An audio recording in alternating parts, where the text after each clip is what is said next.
Spanning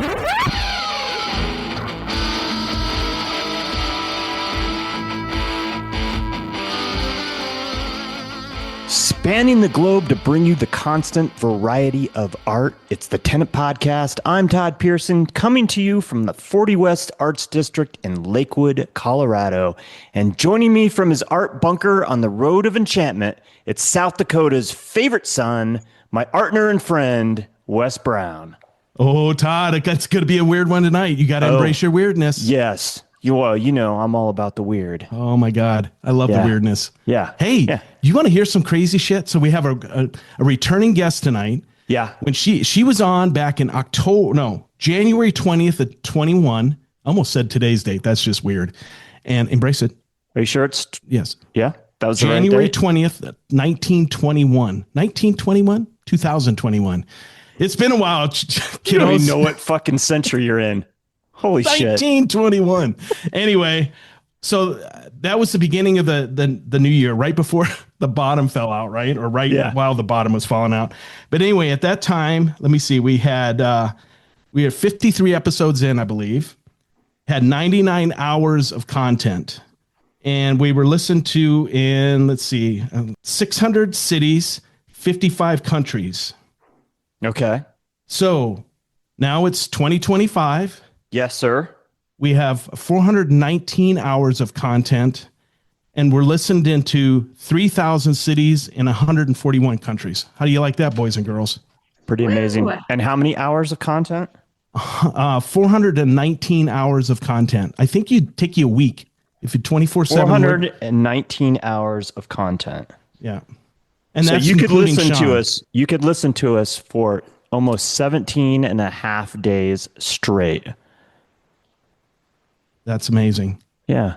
And I think we could, for somebody, I'm not sure who, but and we took a year there. off. We had to take a breather because it was just getting weird. That's the first time we've mentioned it, that we were on hiatus for literally over a year, which seems weird because it feels like it was like nothing. I mean, because we thought, when we were talking about getting back together, we were like, this might be weird. Like, it's been so long. Like, are we just and it was like a bicycle. Like, I got on this thing and I was ready to rock and roll. Yeah. It was like the first time I spooned you.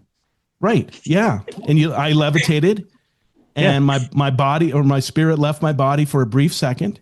Then I came back to my body. It was a transcendental experience. It was like a religious experience. I think I seen Jesus. For me, for sure. Okay. Good. When you have I'm glad you feel that. That's what I like to think that I bring to the table. You brought that to the bed that day. Holy buckets, boy. And if you haven't heard this story, if this is the first time you've listened to us, oh my God, you're in for a treat. You should listen to our back catalog a little bit. Definitely check out the episode of that our current guest is on. So episode 54, I think. What, 53? 62. 62. Yeah. I got those numbers all wrong, man. I think you're just making up stuff, man. I got shit written down, but then they made no sense when I looked at them. I think I had a baby stroke. Oh my God. Oh my God. I don't know what to say to you, man. I think we should start over. I love you too. You want to start all over? Oh, no, I don't think we should. No, I don't think so. Thank you for joining us. We really appreciate the fact that you are taking the time to spend time with us, the Tenant Podcast. We always have a good time here. You never know what you're going to hear. It could get weird. It might be pretty straight-laced, but you just never know. So tonight is no exception. We're definitely going to get weird. Yes, we are. So I wonder, like the guests that are coming on. You wander. I think you wander a lot. I wander a lot. My brain wanders a lot too. But I wonder the guests that expecting like quite possibly the most interesting man in the world. And then we're like all freaked out about like who this is. And then we play it pretty straight laced and don't do anything too funny. I wonder if they're disappointed or if they're like, whoo, dodge that bullet. Yeah. Right. Yeah. I don't know. Or a Tenant top 10. Tenant top 10. We haven't done that one in a while. I know. We've only done one, so I don't know. So Jessica, I'm going to ask you, even though we haven't introduced you, do you like the weirdness? Are you expecting the weirdness, or are you don't know what you're going to get? I love the weirdness. I'd say lean into the weirdness. All right. That's my kind of girl right here. Good deal. We'll take that endorsement. We're going to roll with that one. Exactly. Yeah. Hey, Make it weird. Yeah. All right. Stay weird. Stay weird. Stay weird. Yeah. There you go. All right. So our guest this week is making her second appearance on Tenet. She was last on the program in January of 2021 when we interviewed her as part of Art Boss. You can still find that interview in our archives and listen to it. It is episode number 62. We mentioned that previous. And this week, she's back to talk with us about her new body of work and exhibition, Unraveling Becoming, currently on display at Seesaw Gallery in Inglewood, Colorado. You can check out her work at her website, jessicaloving.com, and you can follow her on Instagram at jessicalovingart. Jessica, I'm so happy to see you.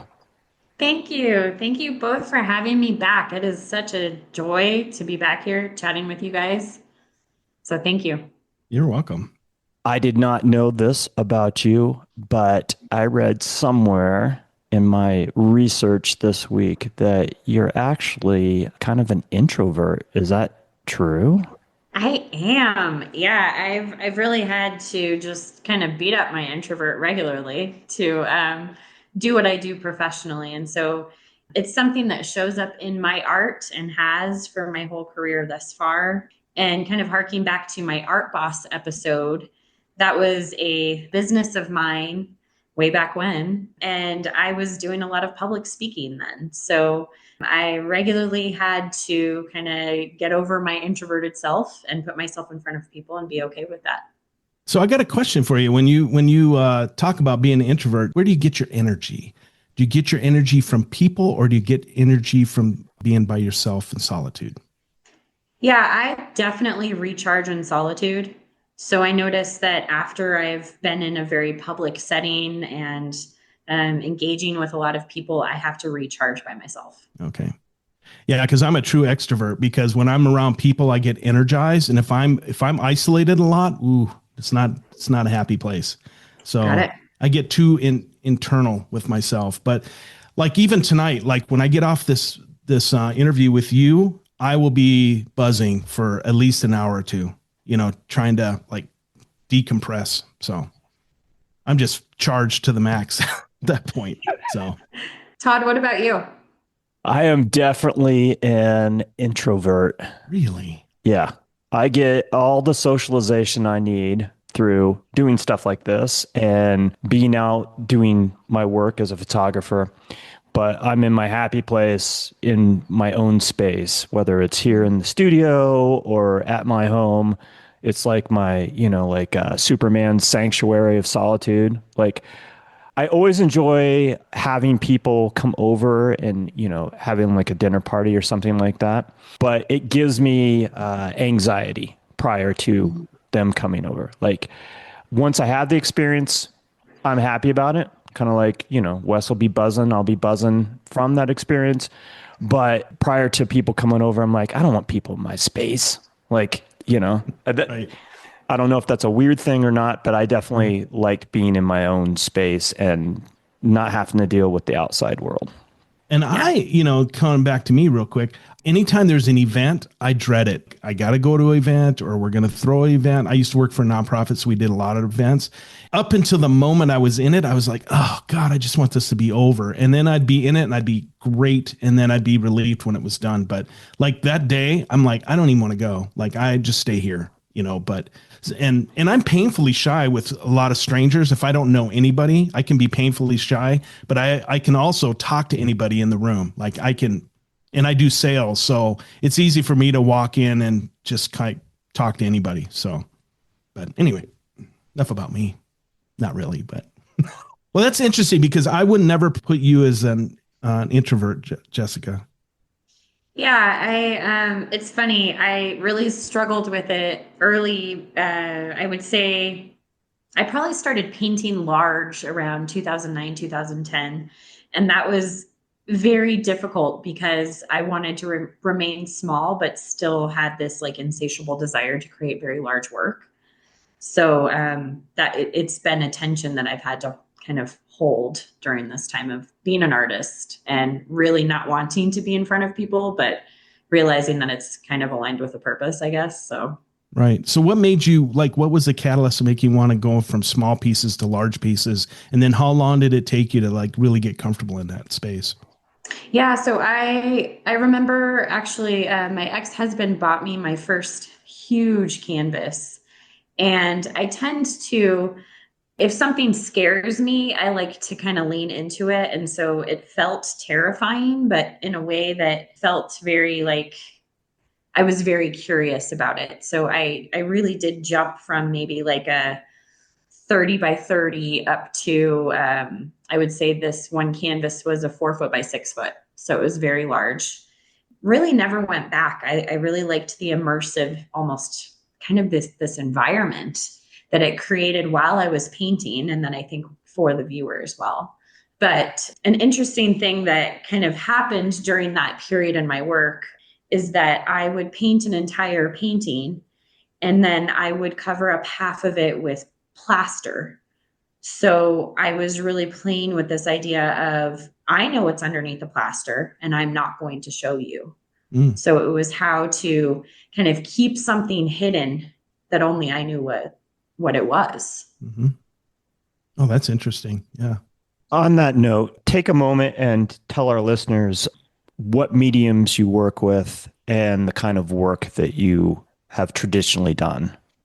Yeah. So I'm a mixed media painter. I'm inspired by light and movement and a meditation on color. I like to play with a bunch of different light reactive materials on the surface because I really enjoy the sort of interaction between the surface and the surrounding environment. So a lot of my work focuses on light or the absence of it. And it really does come down to concealment and exposition, this idea of showing and hiding. And my work tends to be fairly large. Most of my pieces are 48 by 48. I've done stuff I have one piece that's an 8 foot by 4 foot.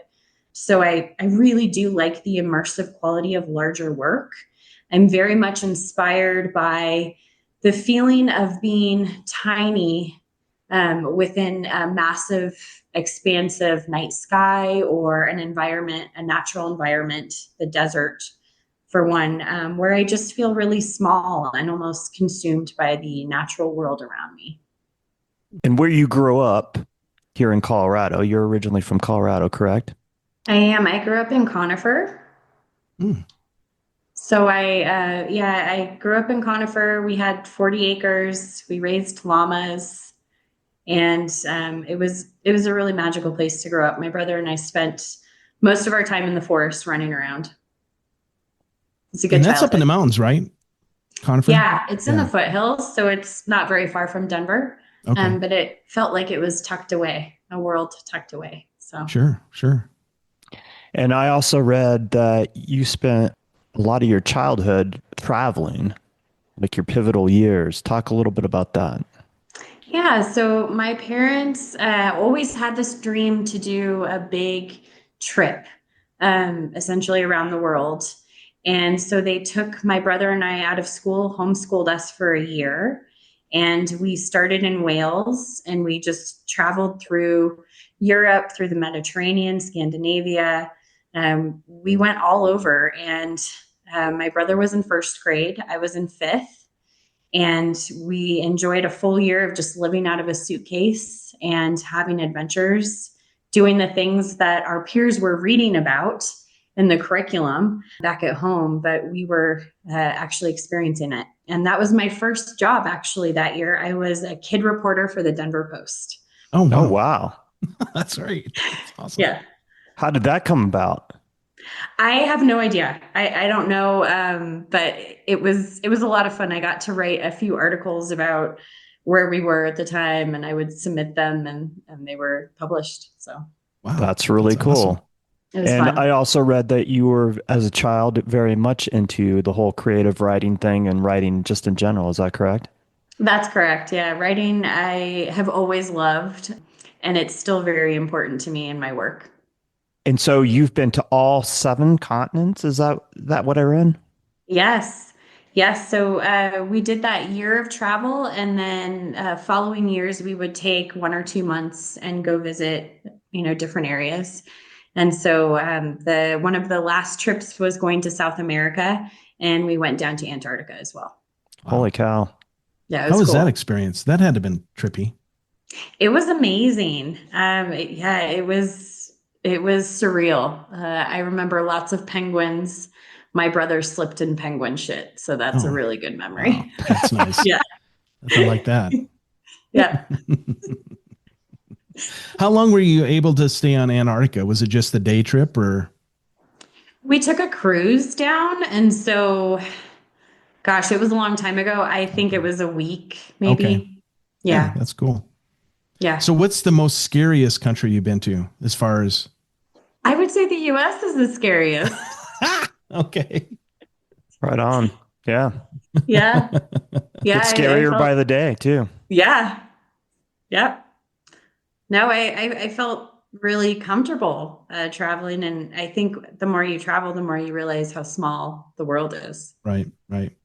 I have yet to be in Africa, and Africa scares me because everything tries to kill you there or can kill you there. So yeah. So Australia too. Yep. Yeah. But I went camping. The penguins, the kangaroos would draw me there. I would love to see kangaroos, but or the penguins for that matter. And yeah, the Aussie penguins. There you go. Yeah. So talk with a funny accent and. So, what was your by far your favorite, or can you say a favorite place that you've been to? I would say there are two. I really did enjoy Egypt. Yeah, I felt like going into the Great Pyramid and Museum of Antiquities was just mind-blowing. Nice. And then in college, I actually went to Australia for a month and camped, and that's probably one of my favorite trips. Oh wow, yeah, that would be very cool. Do you have a thing that you do when you're in another country? Do you bring back like a bottle of sand, or do you buy anything? Is there something that you've collected everywhere you've gone, or not, or just memories? Refrigerator magnet. Yeah. Well, my brother and I used to, when we were kids doing the big trip, our thing was we ordered spaghetti carbonara everywhere we could. Oh, wow. That was the big thing. And I think Hong Kong had the worst carbonara. That's interesting. Yeah. But yeah, I mean, like, I don't know, like, yeah, I don't have a tradition around like getting tchotchkes or anything. Right. Okay. But I love that you ordered that dish like in multiple countries. And so who has the best? I mean, Italy for sure. Okay. Yeah. I mean, but yeah, Hong Kong was. There could have been a wild card in there, like Casa Bonita, something like that. Oh, that's Mexican, isn't it? My bad. Yeah, I probably wouldn't have carbonara at Casa Bonita. Yeah, you wouldn't like that. Oh my God, that's silly. Oh man. But what a spectacular experience to have traveled all over the world and experienced different cultures and different foods and see art, I'm sure. Talk about how that actually plays into the work that you do.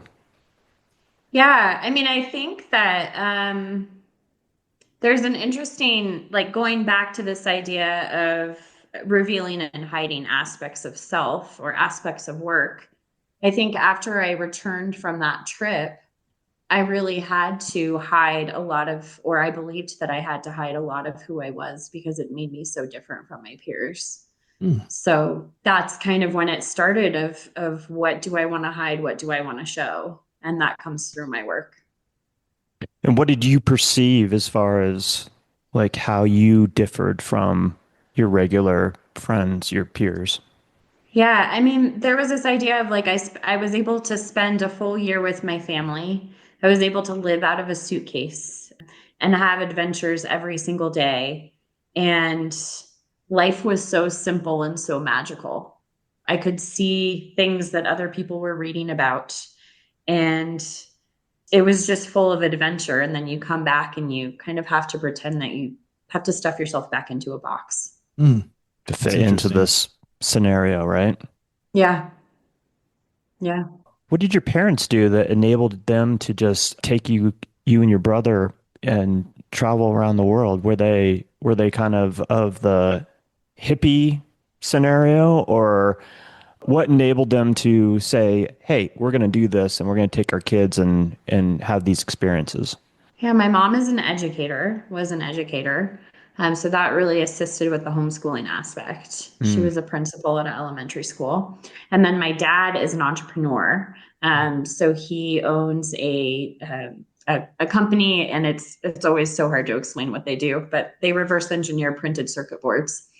And so he has reps and distributors and clients all over the world. And so that's really what enabled us to travel was, he was able to really make this a business trip. And so I remember when we were in Egypt, he was in a meeting while, like we're just out exploring. And so I think they both brought like very unique perspectives and expertise to that, and were able to make it happen. Wow, how interesting. So you come from a family of entrepreneurs, is that right? Yes, that's true. So, yeah, so I got the bug from my dad, and my grandfather was one of the original founders of Janus Funds. And Wow. my brother is an entrepreneur. My sister-in-law is an entrepreneur. So, yeah, there's a lot of us. That's Dang, crazy. Yeah. that's pretty Yeah, It's awesome. impressive. Yeah. yeah, it's fun. And how long have you been interested in art? Like, how long have you been doing art?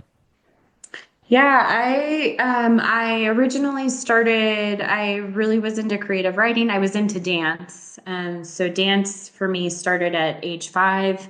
I went through 18, and that was a really important outlet for me growing up. I started painting in high school, and I really fell in love with it. I remember going to the Denver Art Museum, I want to say when I was 10 or 11. And I saw my favorite artist had an installation there, James Turrell. And I remember walking into the room and literally having my knees give out witnessing his work. And I was like, what is this? This experience is actually like having my body is responding to this. And I think that was a very salient moment as a kid of understanding the power of art. Wow. How old were you? I want to say it was 9 or 10. Wow. Wow. That's pretty cool. And you said it Yeah. was James Turrell? Is that? Yeah, James Turrell. I don't think I'm familiar with his work. Or Oh, if I am, I just don't remember the name. So, he's amazing. He's definitely my favorite. Who are some of your other favorite artists? I love Rothko. I really enjoyed seeing his work in person in New York, and just the way that the color fields vibrate. yeah. So I would say Rothko and Turrell are my favorite. They just really play with light and color in a very magical way.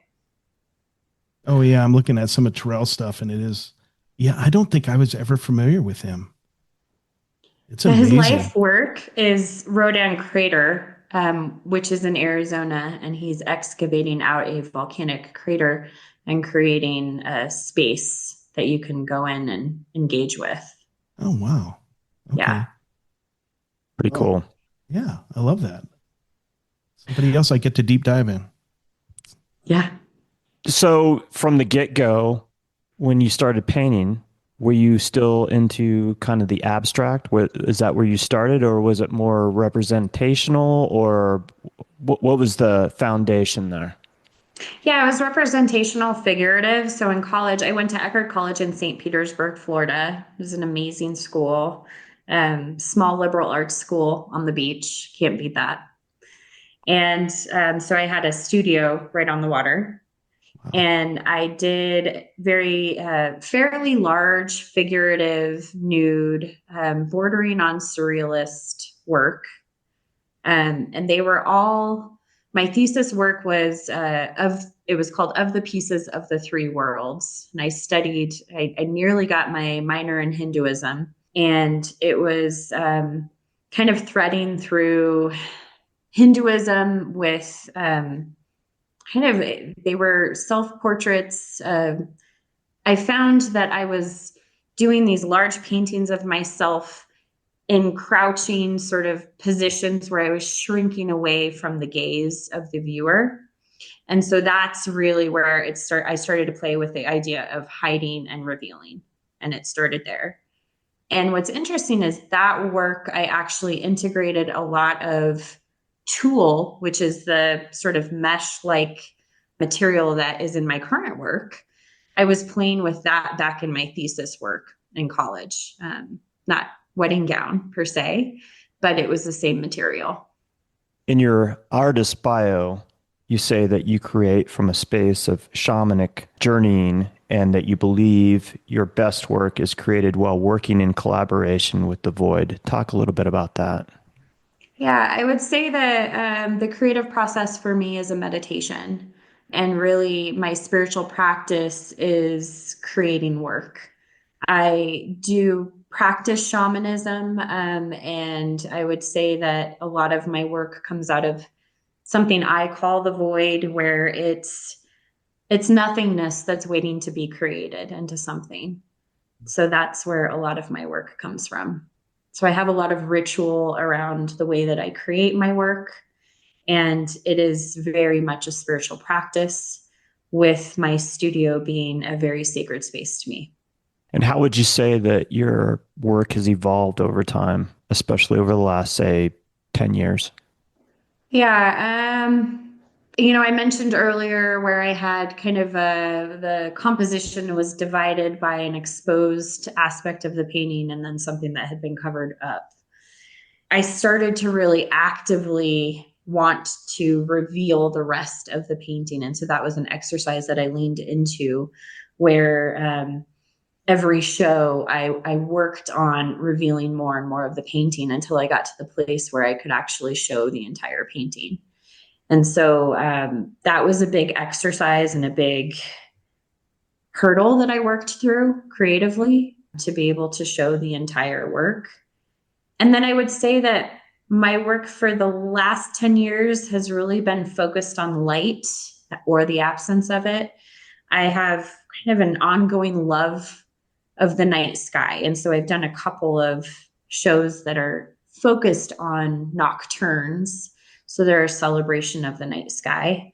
And it's just kind of this insatiable obsession of mine that is usually drawn by the seasonal shift. So I tend to work on nocturnes during the winter, whereas in the summer, I tend to work on more honeyed, bright palettes that are kind of focused on diurnal skies and blooming, things that are bright and evocative of summer.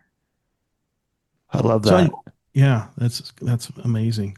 I want to kind of go back to the hiding and revealing piece. As the viewer, did you get much feedback of how they felt about things?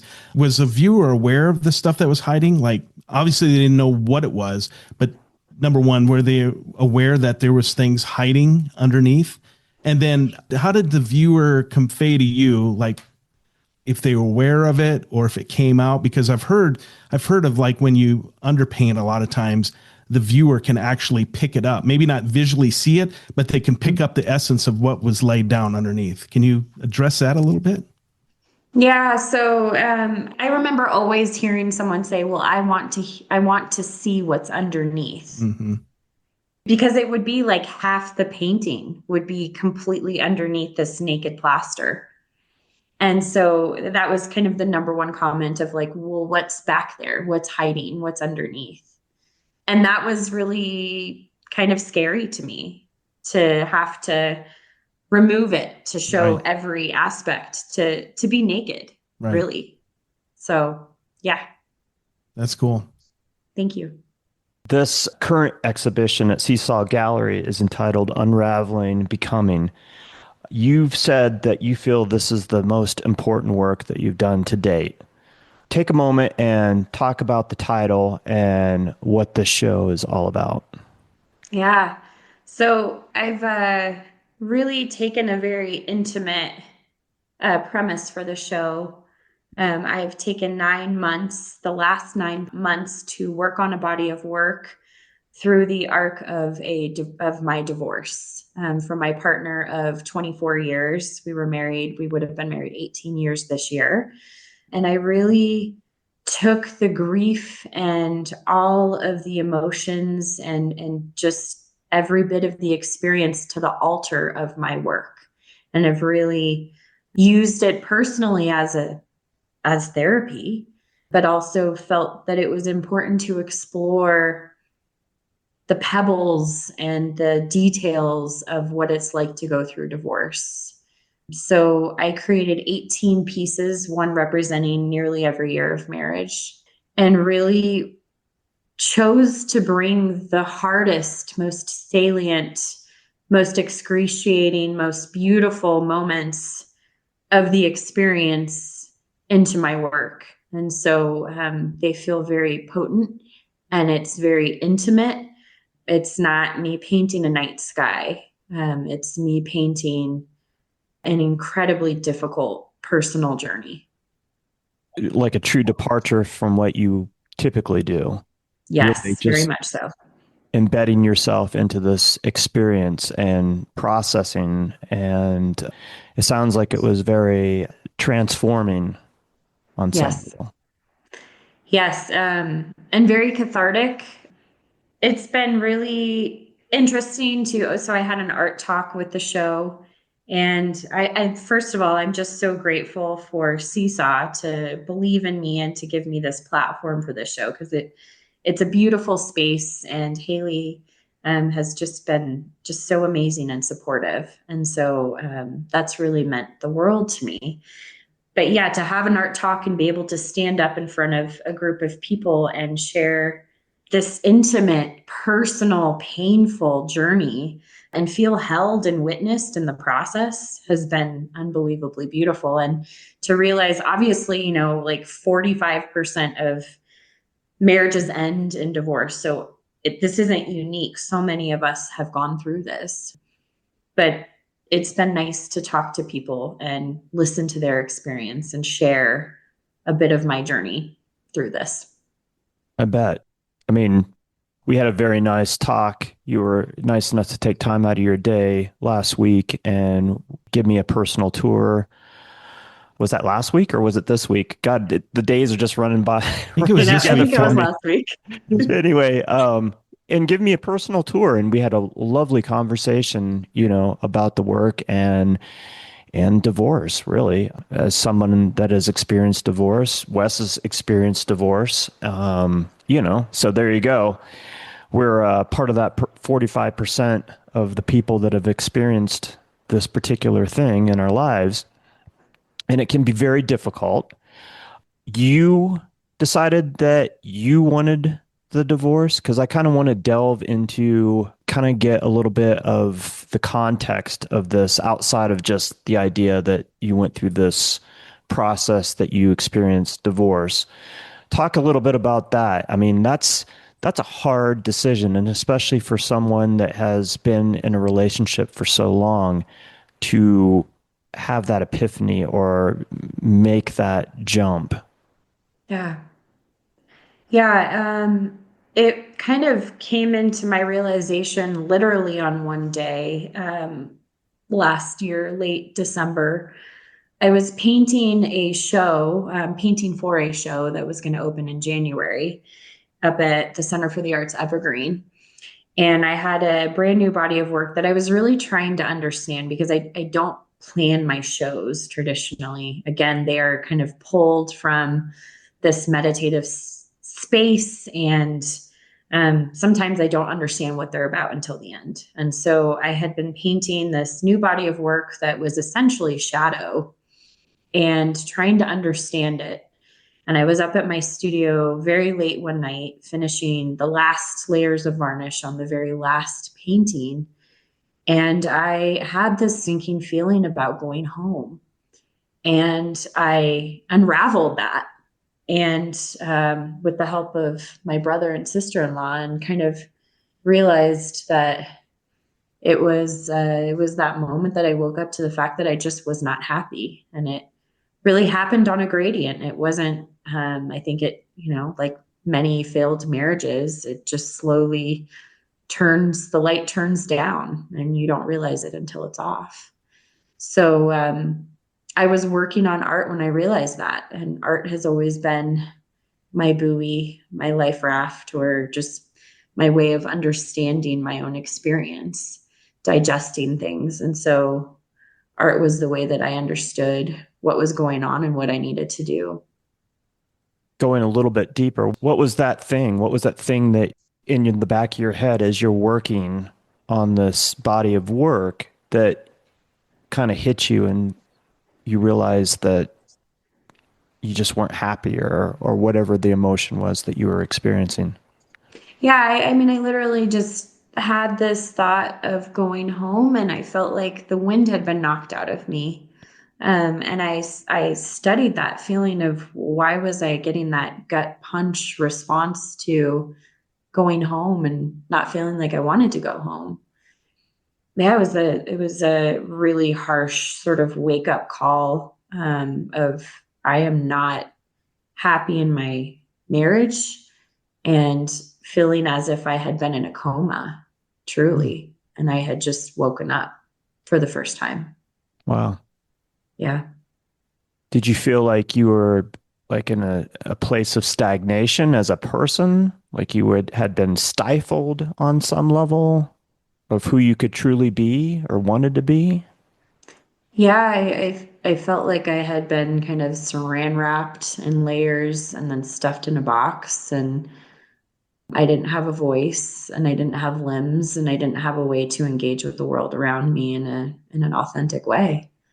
So really, yeah, I felt like I was locked in something.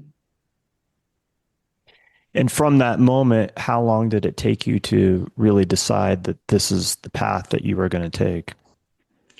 Yeah, I spent some time with my brother and sister-in-law that night and then came home later and ended up telling Chris, my ex, that I wasn't happy and that we had to figure out a new path. So it was pretty abrupt. Wow. It was very quick. Was he prepared for that? Did he have a sense? No. No, not at all. Yeah. Not at all. Yeah, which I mean felt awful too because I don't want to be the one that pulls the rug out from anybody Right. else. Right. Yeah. Yeah. Yeah. You've Yeah. spent a lot of time, invested in this relationship. You have children. So that had to Yeah. be, part of the equation, obviously. And it doesn't matter how you cut it. Like it's a really difficult decision. And there's a lot of emotions being processed in that moment, but also continuing down that path as you know, as you make this decision that this is what's got to happen. Yeah. Yeah, it's brutal. And I think it had to get to the point of like, thinking about the kids, like, is it better to be in a lukewarm marriage where we quietly resent each other and it's really a wasp's nest, or break it off? And as painful as that is, we can then teach our kids that they are deserving of love that is all encompassing and healthy and honors who they are as people. So I think it came back to what I wanted to show my kids. That's important. It's huge. Yeah. I Yeah. can't even imagine. Like even being gone through this process, I didn't have children in the as part of the equation, but I remember that feeling of making that jump, right? Like jumping in with both feet and going, okay, this is what has to happen. And Yeah. it is so difficult. And there's so many emotions that are part of that and involved. Yeah. This work is incredibly powerful. Like I actually felt emotional looking at a couple of these pieces, and I loved getting your insight into each piece. So I'm going to pull up what I remember as being the first piece that we talked about. And actually, as we go through this, I'm going to have you almost do like the studio tour that we did the other day and talk about this journey. So I'm going to have you kind of lead me through, but I think this is kind of where we started, and I'm going to share my screen so we can talk about it. Wonderful. Yeah, so this is offering. Offering was really what I considered to be the portal for the show. So I had previously mentioned that I created a show prior to Unraveling Becoming that was very much about divorce before I realized it was about divorce. And it was quite literally shadow work. They were paintings of shadow. This is actually plucked from that body of work. And I built it out a little bit further. So the painting is kind of these shadowy coppers and greens and blues, very atmospheric, but very dark. Over the top of it, I placed an element of my veil. And so this is the only painting that has my veil in it. And on top of the veil, I made a small pocket and I placed my wedding ring in it as offering. I really wanted to do something special and significant with my ring, and placing it in a piece of work felt to be very important.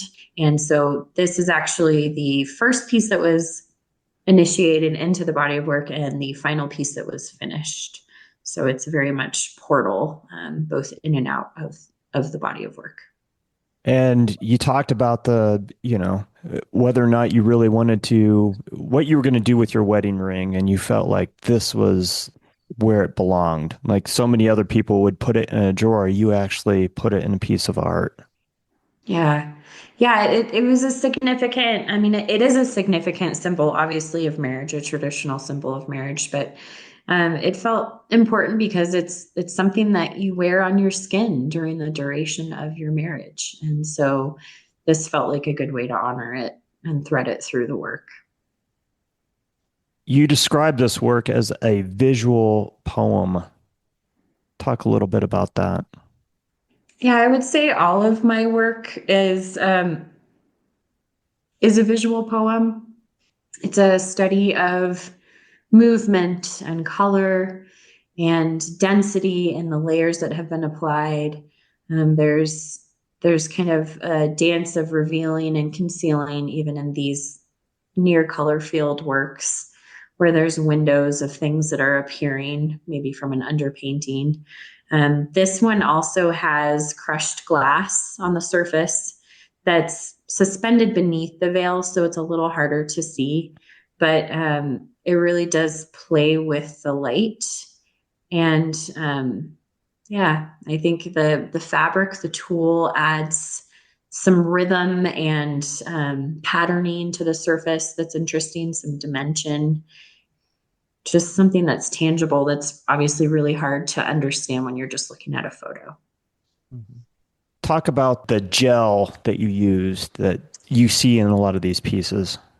Yeah, so when I originally worked with tulle on the surface of paintings back in 2004, 2005, I was stitching the tulle onto the surface of canvas. This time I didn't want to actually do that. So I played with applying the tulle by way of just adding gel medium to the surface and then placing the tulle on top of it and really adding a lot of that material. And it did some interesting things. In some of the pieces, it kind of pulled off and it had this sort of interesting form underneath it where it was probably made by bubbles in the gel medium as it dried. So it almost looked like worm casings and just really interesting forms that I was not planning on having there. And then this one, you'll see like little pockets of air where there was not any gel medium. So it was one of the aspects of the work that I couldn't control, which I really enjoyed working with. Yeah, that's an interesting aspect of it too, right? Because a lot of times the artist wants to be in control of everything, and then sometimes you're releasing control and what that does for the piece and for you, right? Exactly. I use a lot of water in my work and sort of kind of adding and subtracting layers, removing aspects of it. And so anytime I'm using water en masse, I feel like I don't have control, and I kind of like that. I feel like I struggle the most when I'm trying to control my work. And so the second I can get out of my own way and really allow it to come through me and release control is when I can create something that feels successful in some way. And probably very authentic when you release control as opposed to being like super controlled, right? Exactly. Anytime I try to control it, it breaks. It's horrible. I mean, this is all part of your intuitive process, that the way you typically operate, you're just kind of channeling. Exactly. what you're feeling, right? Exactly. Yeah, it's all channeled. Where do we go from there? Yeah, so I would start with the pink one in the middle. So it's just to the left of offering, and that one's called unraveling. Um, it's representative of, I have two sort of types of work in this show that play with that revealing, concealing aspect. And this one, so offering had a transparent veil placed atop the surface of the painting. This one had wedding gown material placed on it, and I actually painted on top of that. So it makes for a very opaque surface where much of the painting underneath the fabric is quite bright. It's pink, but because I placed the tulle over the top and I actually painted with a soft gray and white on top, it really kind of dulls and mutes the color and really conceals a lot of what's underneath. This was one of the earlier works where it was very emotional. It was kind of dense with, it was just shitty, honestly. The whole thing's shitty, but divorce is not fun. But early on, it was a hard emotional experience, and so this was a very early work that feels rich with density in the emotional experience. So take a moment and describe what tulle is, because I don't think some of our listeners won't have an idea what that means. And it's Tulle, if I remember right? That's correct. And I can go ahead and talk a little bit about the wedding gown now too, or if you want me to wait for that. No, Okay. whatever you want to do. Yeah, I definitely wanted you to kind of talk about the incorporation of your wedding gown and how that all came about and the whole process of utilizing it in different pieces. Yeah, so first of all, tulle is the sheer mesh-like material that is used in the underlayers of a wedding gown. And a wedding gown has, especially mine, had so many layers of fabric that it was just like I had no idea how much fabric was in my gown until I tore it apart. um, but I started painting this series, and I didn't have a vision on incorporating my gown until I was a few months into really developing a series of work. I remember getting my gown from my parents' house. They had it stored in a closet, and it was in like a big David's Bridal zippered dress thing, and it was pristine and beautiful. And I took it, and I remember my mom was pretty upset that I was going to do something to it. And so I took it up to my studio. I had a studio up at the Center for the Arts Evergreen, and I took it out of its protective case, whatever dress container, and threw it on the ground, on the grass. And right then there was this rainstorm that started, and it was this perfect gown that was just being dumped on. Was laying there in the grass as droplets were falling on it. I then took it into my studio, and I took a pair of scissors to it and just disassembled all of it, taking apart all of the layers. There were so many layers. And I left it in a huge pile in the center of the studio. And from there, I would just kind of rip out elements that I wanted to incorporate in a painting. I walked on it. I spilled things on it.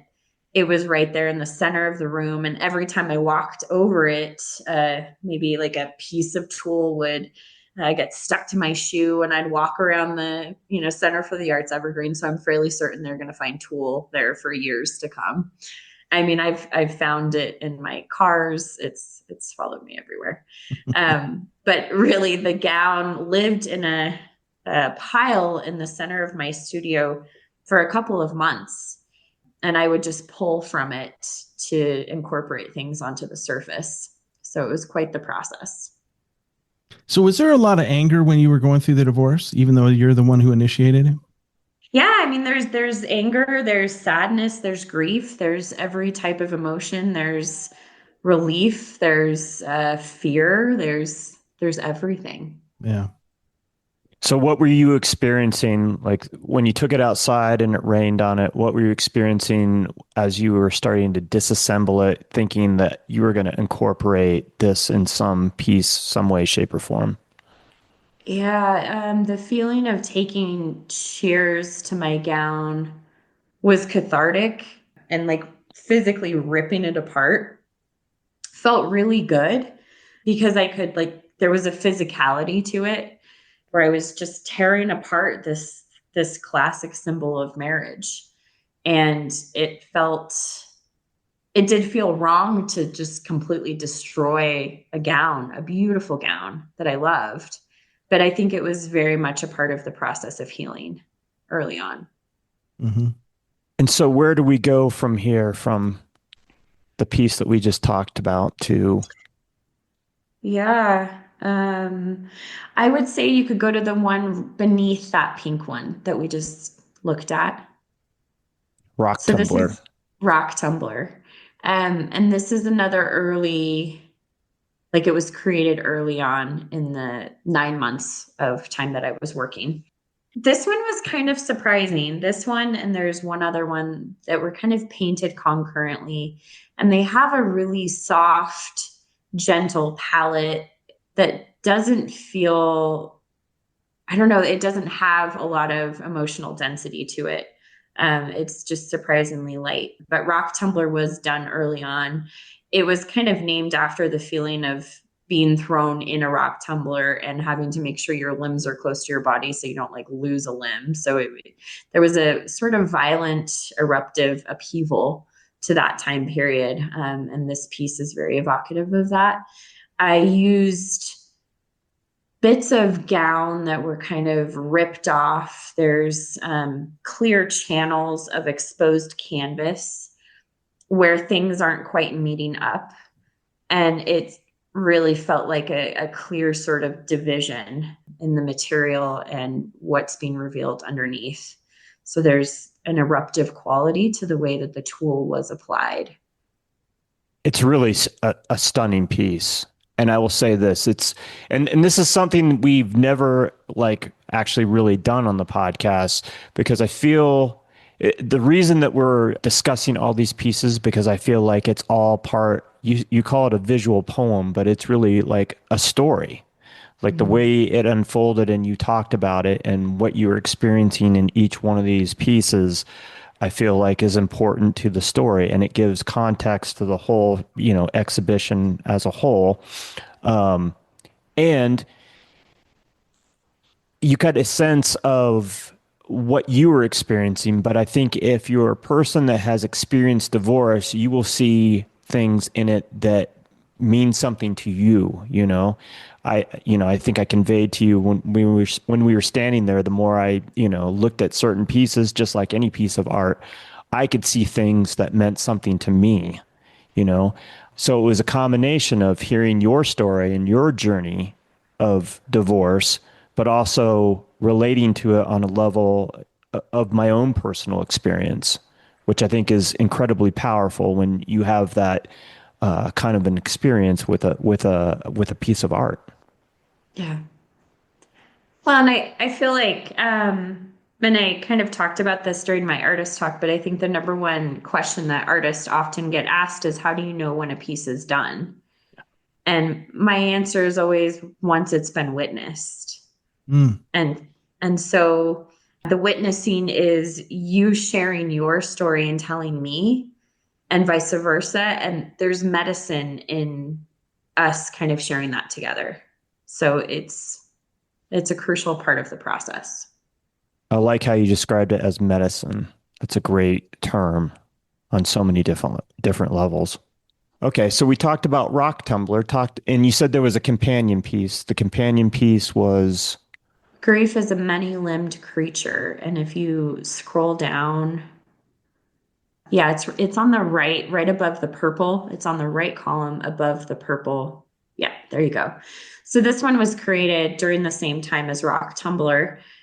Surprisingly chipper palette. Like, again, I was very shocked by this because this was one of the first paintings that I created for this body of work, and it was coming from the shadowy body that preceded it, this one just felt light and nearly effervescent. It has the tool applied to it in a way that is reminiscent, and I didn't really think of it at the time, but it feels like scar tissue, where it's raised and kind of forms a seam. It just feels very raw and just fresh scar tissue. Yeah, this is a beautiful piece. I really like this one a lot. And it does feel really light. Like without knowing what you were going through or what you were experiencing, I wouldn't feel, and like you said, there's anger, there's grief, there's joy. This feels light. And yeah, I really like this piece a lot. Thank you. And if you look at this piece, and you can go to the Seesaw website to see this, and I think there's a link via your website as well, if I'm not mistaken, Jessica.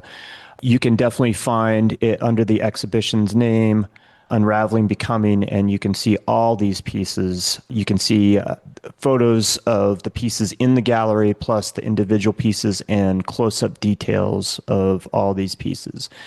Now, in this particular one, and I remember you talking about it, you can see how it's kind of peeling back from the edge of the piece. Talk a little bit about that.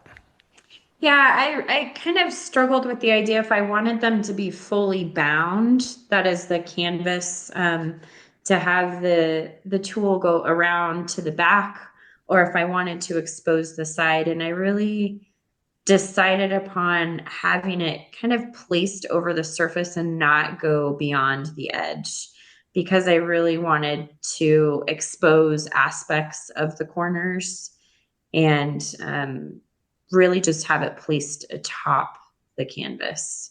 I felt like it was going to be too much material visually. It would have looked bulky, I think, to have it wrap all the way around. So I really did like playing with it, almost kind of being removed around the edges, pulled up, allowing for elements to be exposed kind of in a rawness sort of manner. Well, and I think it fits metaphorically too, like what you're going through. It's not wrapped around; it is peeling away, your emotions and everything. So, I think that was a fantastic choice. Thank you. Yeah. I'm Jessica Loving, and you're listening to the Tenant Podcast.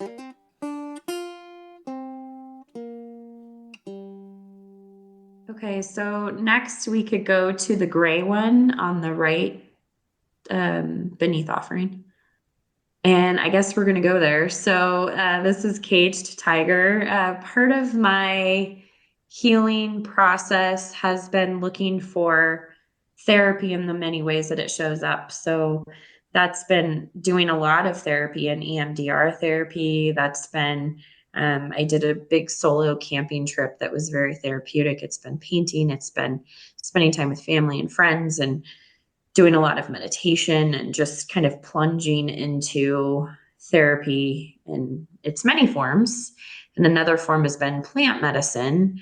So in April, I did my first ayahuasca journey, and this one harks back to that. And that was a big part of the journey. So I really, as I shared earlier, I really wanted to take the most potent and salient moments throughout this journey and bring it to the work. And so that ayahuasca journey yielded a lot of understanding around the relationship and around my path forward.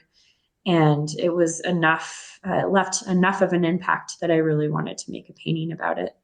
The visual that came out of it, out of that ayahuasca journey, when I asked what my relationship had, what roles we had played in it, I was told that Chris, my ex, was the cage and I was the tiger, and I had to break out of it. So that's where the title comes from, Caged Tiger. Can you talk about the experience of going down this whole path of using ayahuasca and, the actual, what it's like to take it? What was the really why you wanted to explore that route? I mean, I think it makes sense to me, knowing a little bit about you, but can you talk about that a little bit? Yeah. For a couple of years, I've kind of toyed with the idea of wanting to explore ayahuasca. And this year it felt like it was pivotal enough, like it was a big sort of eruptive volcanic like upheaval, that it was like, well, this is the time. If there was ever a time, this would be the time to do it. And the stars aligned, and there's a really special place here in Denver called Plant Magic Cafe. And they're really leading the charge on a lot of plant medicine. And so they have ceremonies there.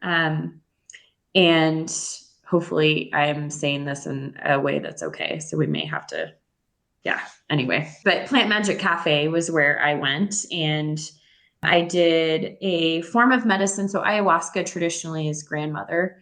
And I ended up working with yahe, which is the a Colombian type of medicine that is pulls more from grandfather energy, and it's done in the dark. So it's a 12-hour journey that is done in the pitch black dark. After I took my initial dose, they blew out the only candle that was in the room. And so it's really, you dive into the darkness and peel back, and eventually it's about finding your own light through that journey. So it was the most intense experience that I have ever experienced. And I was able to really get a lot of insight around my life, around my path, around relationships, and what's yet to come. So I highly recommend it to anybody who is looking for something that can give them an understanding of what's next. Mm-hmm. It was a really beautiful, very, I want to say violent, because you definitely puke a ton. So that's definitely like what you know about ayahuasca is true. But it was like the intro to the journey was staring into the face of the divine. And it just got more wild from there. What made you pick ayahuasca over, let's say, psilocybin or one of those other type of hallucinogenics, peyote or? Yeah. So I do shamanic journeying quite a bit. I was in a shamanic journey, and I was in a forest late at night in my journey, not physically. And I was being stalked by a black jaguar. And this jaguar was hunting me, and I was very predatory. And I was in the middle of the forest, and I sat down and I said, "Come get me. I'm yours." And it never ended up hurting me. But later on, I learned that ayahuasca shows up as a jaguar.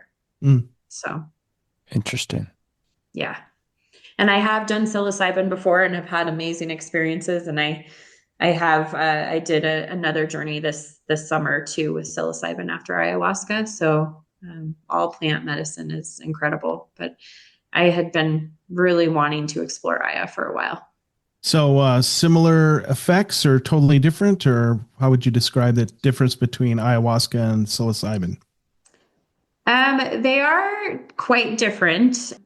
Well, they're different access points to the same space. So mechanically, ayahuasca, you're going to be purging more, although you could potentially purge with psilocybin, but it's not the same as ayahuasca. So I really think that you can have as strong of a journey with breath work. You could have as strong of a journey with psilocybin, with ayahuasca. They're just different doors to the same room. Okay. Yeah. It's very interesting, and I have an appreciation for what various plants can bring to the table, and how it can help you process, but also open your brain, open your mind to, other things. Like you said, I think you touched on pathways, getting to different pathways. Each one has its own set of characteristics, and you will have a different experience. Even on the same type of, plant medicine, each experience is very different, and it's very personal. And it's a lot of times when people ask you like, well, what was it like? It's hard to really describe, would you say? Yeah. Oh, absolutely. Yeah. There aren't words at all. But it is interesting because I did my ayahuasca journey in April, and then I did a psilocybin journey in July, August. And I had a lot of the same sort of somatic feeling in my psilocybin that I did in ayahuasca. Hmm. So, and Matt just pointed out that they merely are just different access points to the same space. Right.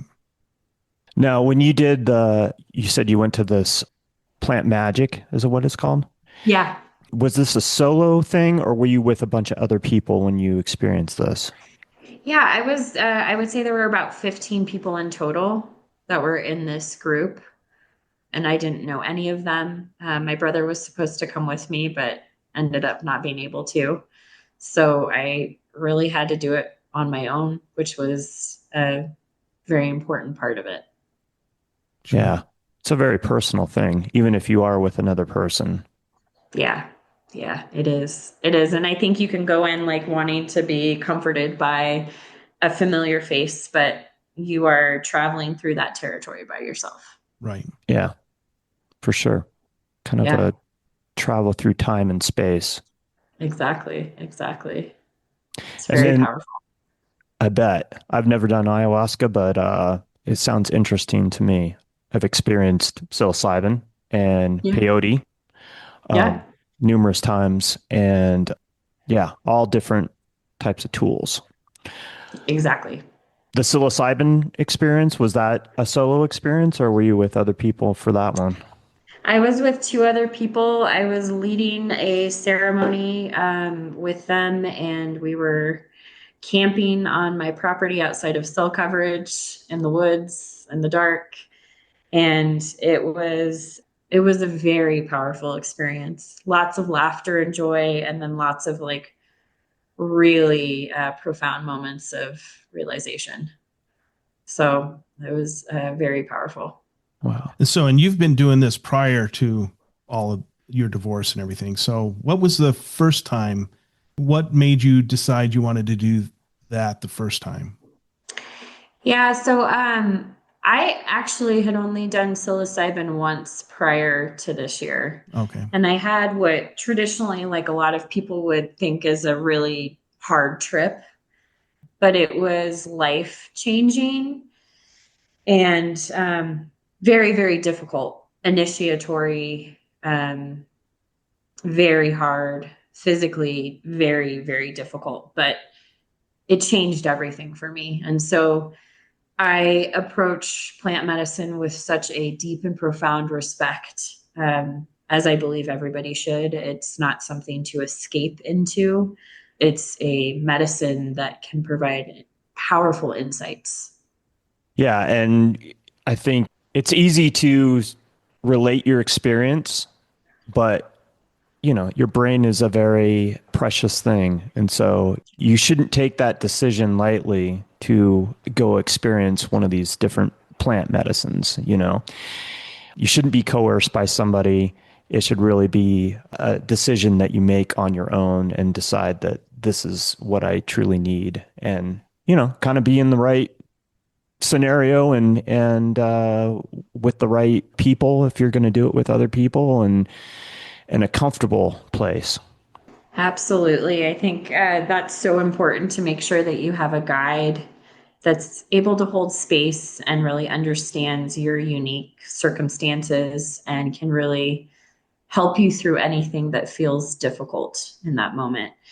I think what was really beautiful about the ayahuasca ceremony is that there was a Colombian shaman that came up and led that with his wife. And so it felt like it retained a lot of the cultural authenticity that is just central to that medicine. So it felt very important to work with him and allow him to guide the entire experience. And as a side note, they played live music for the full 12 hours. Wow. Wow. Yeah, it's amazing. That's pretty spectacular. Yeah. Yeah. Yeah. And that's pretty spectacular. You were able to experience that here in our Yeah. city, Yeah. because a lot of people travel halfway across the world in order to experience this. Exactly. I mean, I would love to go to South America and do that in the environment, but I feel so grateful that I had access to it here in Denver. Right on. Yeah. Let's talk a little bit more about some of this work. Okay, so you can go to one of the blue ones if you want. Okay. Okay, Solitude 2. So there are two inky, abyssal, kind of indigo hued paintings in the show, really three with offering, but I really feel like they are the chapter heads of when the grief was the most dense. So I really, again, actively wanted to take the most salient moments and bring them to the studio as an offering. And so Solitude 2 was really the night that I was officially divorced. It was June 24th. And so there was a lot of just deep, deep grief that one could feel in their bones. That's really what imparted that inky palette. Um, and the way that the tool kind of pulls off the edge, extends beyond the edge in some areas. I really wanted to play with an echo of material that cascades beyond the edge a little bit. Also, there are very clear channels between the tool showing the canvas underneath. It's a clear rift, a tectonic shift, an eruption, a pulling apart. I love that piece Thank on you. so many different levels. And I love how you describe it, kind of like the death before the rebirth, right? Yeah, absolutely. And I worked with Solitude. I went out to the forest outside of my studio in Evergreen, and Solitude became this thing that I worked with that was scary because you have to, obviously you're alone, and that's the scariest part for me was kind of thinking about the solitude after being in partnership since I was 18. What does it mean to be alone? And that's scary, and there's an echo in a cavern. And so I really consciously worked with solitude.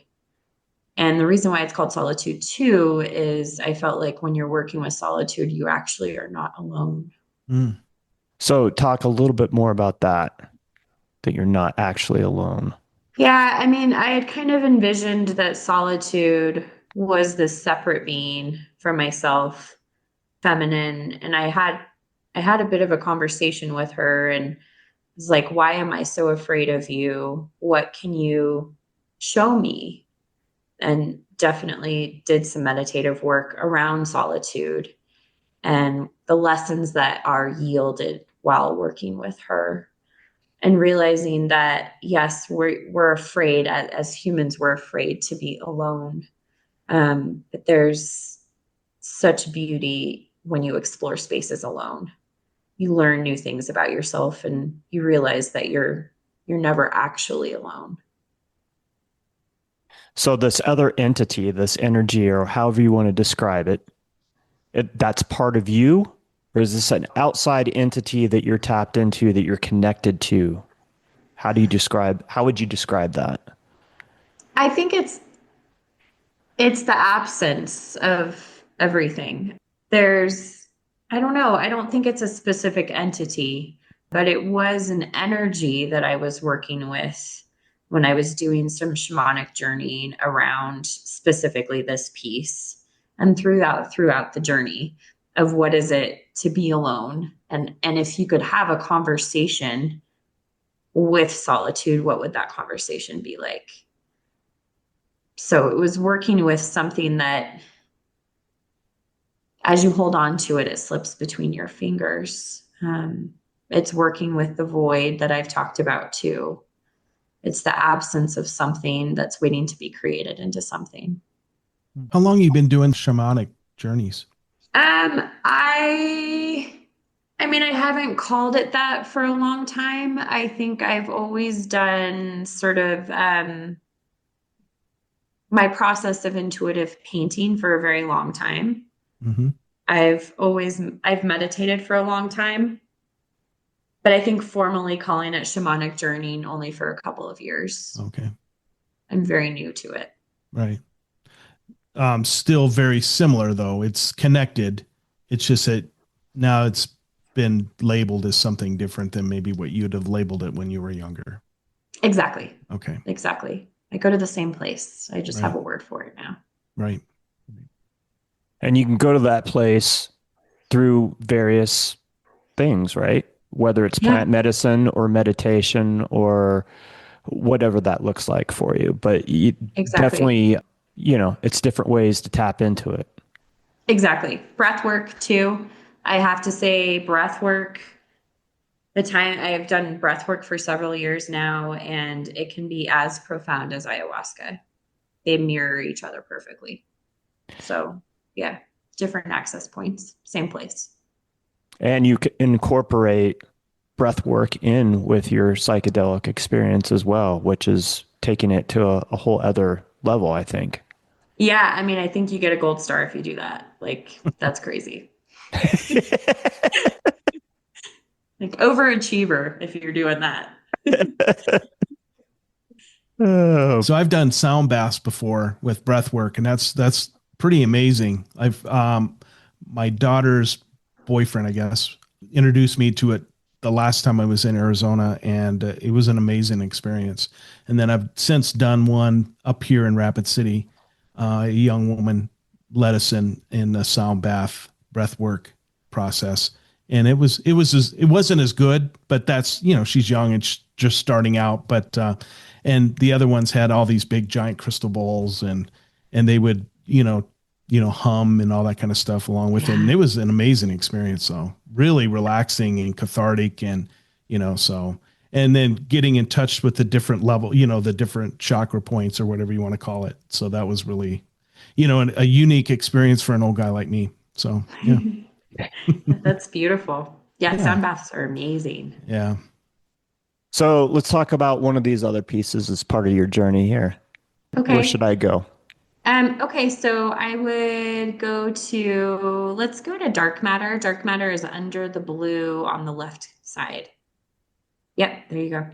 Okay, so this brings up the fact that I actually wanted to pull a couple of previously painted pieces and kind of integrate them into the show. And there was great purpose and intention in that, because I didn't want to just show work from this year during this time of great eruption, but really wanted to pull works from the arc of the marriage as well. And so this is a piece that was done in 2015 called Dark Matter. And I added tulle on top of it to really ground it into this body and kind of bring it into this body of work. And so Dark Matter was originally part of a solo that I had that was, I had previously talked about my ongoing obsession with the night sky. So this was part of a series of nocturnes. And it was right around the time that my daughter was born. And it was a discussion about how you have a child and you are trying to find your way back to yourself while integrating this new role. And so the show was really about how night is when we come back to our true selves, and especially as a new mother, in those sleepy hours when you're up all the time. And so it felt like a very important piece to integrate into this body of work. I placed tulle over the top, and there's a lot of like sort of ripping, jagged forms, kind of torn apart. And I want to say that this one carried a little bit more of the rage. It was ripping apart the fabric. There are swaths of surface that do not have tulle on them, that carry the visual echo of the fabric because the gel medium really retained the pattern so well. So that's a really interesting theme on this one. But it felt important to capture in this body of work. I love how you incorporated something from, your earlier work, earlier experience, a different time in your marriage into this current body. Yeah, thank you. Both talking about, I imagine a time that was very happy, right? Yeah, With absolutely. with the birth of your daughter and where you were at in that relationship, and then after the fact, where this marriage had gone. Yeah. Yeah. And I think that illustrates the complexity of the emotion, the the layering of memory and feeling, and this painting that was celebratory and really searching, kind of finding myself as a new mother. But then being encased in a wedding gown and exploring the rage around that. So it's just complex, like we are as people.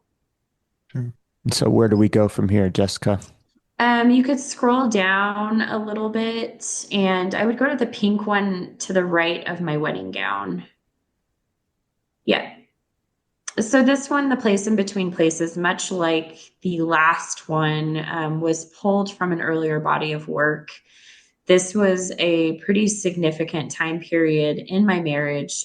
Before my daughter Violet was born, we had our firstborn was stillborn. And I did a show in 2014 following his birth in 2013. And it was called Still, and it was all about pregnancy loss. And so the place in between places is one of the few remaining pieces from that body of work.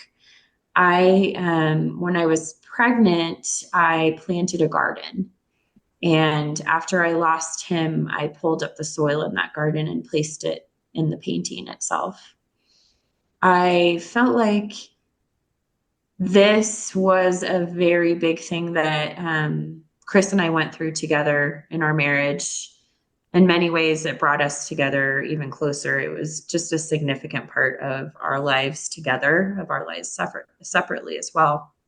But I felt like it was a chapter head that had to be honored. So bringing this piece in and repurposing it and putting wedding gown over it, the tulle over it, really finished it. It had been waiting to be finished for 12 years. Wow. That's powerful. It is very powerful. Yeah. Thank you. And you described how this actually kind of brought you together as a couple in that moment of loss. Also, for a lot of people, that could be the catalyst to break a relationship apart, right? Absolutely. Absolutely. It's a make or break moment for sure. Yeah, because sometimes people don't handle grief the same way, and the other person can't understand how they're handling it. So that if you're not on the same page or can't talk about it, boy, that can be a very devastating moment for a relationship. Absolutely. And just the heft of that loss to carry that, you have to carry it together. Otherwise, it breaks you apart. Right. All of these pieces, especially after you hear the thought and the story behind it, you got to go see it in person. I really want to kind of reiterate that these pieces really need to be seen in person. You can see them on the internet, and if you don't have the ability, if you don't live in the region or the area, understandably, this is the best way to see them via the website. But really, if you have the opportunity to go see this in person, I highly suggest it because it is incredibly powerful. Thank you. Okay, so we could go to the wedding gown. Let's do that one. So we're going to talk about this piece. And initially, when I saw this hanging on the wall without me fully processing, I was like, oh, that's really interesting. She incorporated like her painting apron into the show. And it appeared to me like you had wiped your brush on your apron in the process of painting. And then you informed me that, oh, no, this is your wedding gown or a piece of your wedding gown. Yeah, exactly. So this piece is composed of a portion of the front of my gown. It's beaded and really a beautiful fabric. And so I did not come up with this idea until it was like one of the last pieces I did. I decided, let's see, backing up even further. In the course of going through my house and Chris moving out and us throwing out things and figuring out what we keep and what we get rid of and who owns what stuff, I came across my vows in a box and they were handwritten. And I decided that I really wanted to do something with them. And so I took my vows and I wrote them on nearly all of the edges of the paintings in the show. That was kind of like the last step along the way. And you can't see it in any of the photos, but I wrote the vows kind of over and over again on every edge. And then I decided I really didn't want it to be so easily read. So I took a portion of my gown and I wiped some of it off, and I was trying to erase some of it. And so I went around and wrote the vows and then would smudge it, try to remove it with the gown. And finally I tacked the gown up on a wall in my studio and looked at it and was like, oh, maybe this is a piece. So this was one of the last pieces. But yeah, it wiped off all of the vows on every painting. So you titled it Him. Talk about that a little bit. I mean, it was, it just felt sacred to me. It felt like it was kind of pulling these words that had been sacred, guiding words for so long, and it was erasing them. Yeah, I don't know. It just kind of fit like so many of my titles. Right. It's a beautiful piece. Thank you. And I felt like a dummy thinking it was the apron that you used to paint. Not at all. I mean, it looks like it. I totally get that. It was me walking around the gallery and I'd kind of see it peripherally and I'd kind of look over at it, but without like truly processing in that moment. And then I was like, oh, wow. Okay. Now I get it. Yeah. Okay. So I think the last one that, the next one I want to talk about is Becoming. Becoming is the bright pink one. And so Becoming is the final piece of the show. It's the destination. And Becoming doesn't have vow written on the side. It doesn't have tulle suspended above its surface. It's one of the smaller pieces in the show. It's purely coincidence that my hair is bright pink, the same color as this painting. I don't know. I think it's the direction that I'm going. It feels bright. It feels like it's on fire. It's the Phoenix rising. It's on fire. And I think I realized in doing this one that Becoming isn't the t-shirt you get after you've gone through the unraveling phase. It's not the souvenir that you collect as you walk around the bend. It takes a lot of work. And you constantly have to reinvent yourself and you constantly have to strive towards it. So I assumed it was a destination, but I think it's just always unfolding in front of you. So it's where I'm pointed right now. And I'm pretty excited about it. I think I have another piece that I've been working on prior to the show being up. I started it right after I finished Becoming, and it's the same color. So I think I'm going to probably be exploring this as my next step. It feels exciting. It is exciting. Yeah. And you talked about the fact that some of the same pink color is the color that you actually had your hair colored, and that when you were 18, you also had pink hair. So it's kind of like you said, coming full circle, right? Like exactly. Phoenix rising. Like Yeah, you just can't make that up, Like my hair was that exact color when I was 18 when I met Chris, and now it's that same color again. I feel like I'm reintegrating her. Right. It's like a rebirth. It is absolutely a rebirth. So do you feel like you still need to hide things? Is that still part of who you are? The hiding and the revealing? Or do you think you can do this without hiding? I don't know. I think it's been such a big part of who I am. So I now get to figure out what it means to not hide anything anymore. Right. Yeah, I'm really excited about that idea. And I want to ask you a personal question. So now that you've gone through this, the divorce is final. Mhm. How is the relationship between you and Chris? It's wonderful. Okay. I feel like today we were talking about how like he just bought a forerunner that matches my forerunner, and we love off-roading. And so we're going to plan an off-roading trip, and we always used to fight over who drives, and so now we both have our own forerunners so we can both Right. drive. But we have such a great friendship that has been retained, that's been central to our relationship this entire time, our entire marriage. And it just feels like we're stepping into a new container for our relationship. And it's exciting. And co-parenting is amazing. So it's like we were able to get rid of all the bad parts, keep all the good stuff. And I know that it's just going to be amazing going forward. That's So, amazing. yeah. And I'm really grateful that I had kids with him. I wouldn't have wanted to do that with anybody else. Right. No, that's fantastic. So my parents were married for 40 some years. My mom left my dad.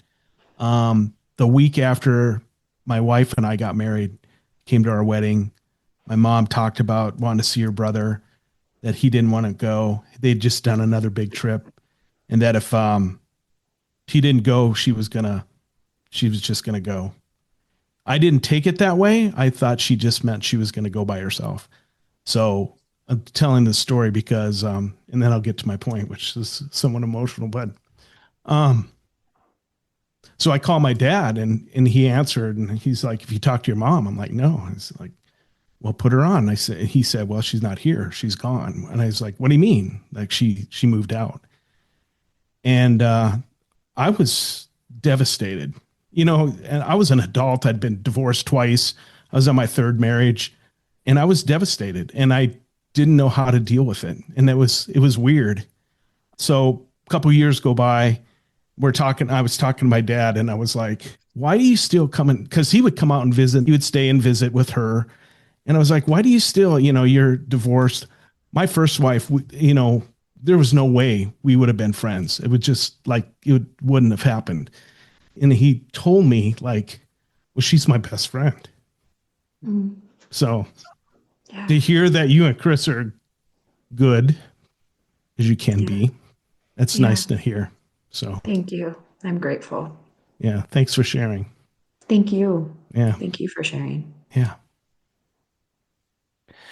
So you talked about kind of where you're going with this work, because obviously you've processed and you get to move on. This is part of the powerful thing that art does for people, that healing process, that processing, all those things. You talked about it being cathartic. That direction that you're headed now, and you kind of alluded to it in that piece of becoming. Mm-hmm. What does that look like going forward? Is it just going to be a lighter body of work, going back to the light again? I mean, maybe. I have no idea. So I purposefully, when I have a big show up, I don't work on any new work because I feel like it has to take its time to percolate. It's part of the process for me as the artist to uncouple from the work because it's really been fed by my bloodstream for so long. And so I have to sever it. I have to experience it as separate. And then I have to take time and space to just digest what it is and understand how it's being witnessed. And then I start painting again after the show comes down, and the show comes down in a couple of weeks. I have no idea what I'm going to do. It's kind of exciting. So yeah, I have no idea what's coming. Mm. That's the beautiful thing for artists, whether you're a musician or a sculptor or whatever. You can always turn to your art for therapy because they're so used to being cathartic and putting their emotions in, and I'm sure not everybody's that way, but I think true artists, not that you're a fake artist, but if you don't, but I think you're able to put everything that you're going through into your art. And so I think that's the beautiful thing about an artist, the ability to turn to their art in moments of sadness and extreme joy and let it reflect, their internal feelings. I think that's amazing. And obviously for the viewer, it's amazing that we can view all this emotion in a number of pieces. And even though it'll mean something different to us, there'll be this connection. Even if it's not a physical connection, there'll be some kind of artistic, metaphoric connection between the viewer and the artist that they can share together. So it's beautiful. Absolutely. Thank you. Yeah, I think there is a healing that can happen when it connects the artist to the viewer. Yeah. This conversation was that. Yeah. Yeah, exactly. So you're excited about this new direction you're going, or what it could be.